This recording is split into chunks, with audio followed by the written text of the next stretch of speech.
But I also was on this journey of understanding what it's like for folks who are less privileged in our society to work with government. And that story really started with the San Francisco team who worked with Mayor Ed Lee on a problem, again, that most of us probably don't have enough access to, which is the problem of enrolling in food stamps. This is the application process, or part of the application process, for CalFresh, our state's nutrition assistance program. There are over 50 screens, and at the end of it, you can print it. At the end, you'll get a call and still have an interview.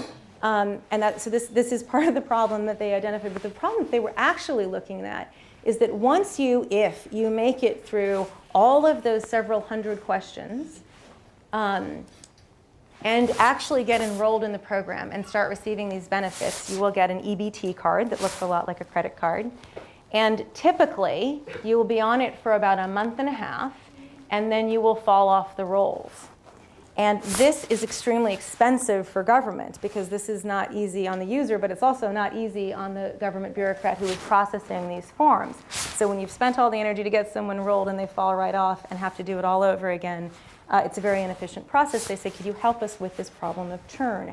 And they said, great, do you know why there's this problem of churn? And I said, well, we don't exactly know, but the fellows actually enrolled in the program so that they could experience what food stamp recipients were experiencing. And the first thing they found is that you start to get letters in the mail from the food stamps office that read something like this. And I like torturing people, forgive me, I'm going to read this to you for a minute.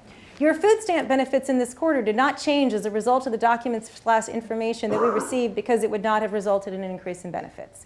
Your food stamp benefits in this quarter did not change the result of the documents/information we received because the new rule says that when you report some changes, the county cannot lower your food stamps until the next quarter.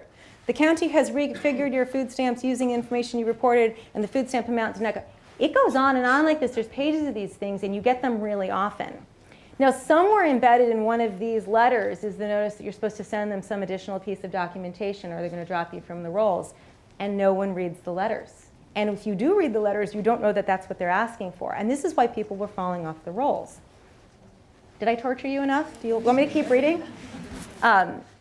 So we got a lot of letters like this. It was super fun. But what happens when you don't read that letter and you don't comply is that you have this lovely EBT card and you go to the checkout counter to get your food and you're the first person, you finally get to the front of the line and your groceries are all bagged up at this point and they slide your card and it goes, And you're not going home with those groceries and the people behind you in line are going, what's wrong with the welfare mom in front of me? So you're both humiliated and hungry.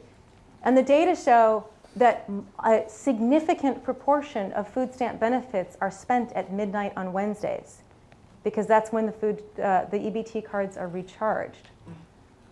Who goes shopping at midnight? Well, probably college students, other than you. People who are hungry go shopping at midnight. So these are people, again, this is another time where you can say you're looking at the data and what you're seeing is a person in need who can't get what they need because of bad government interfaces.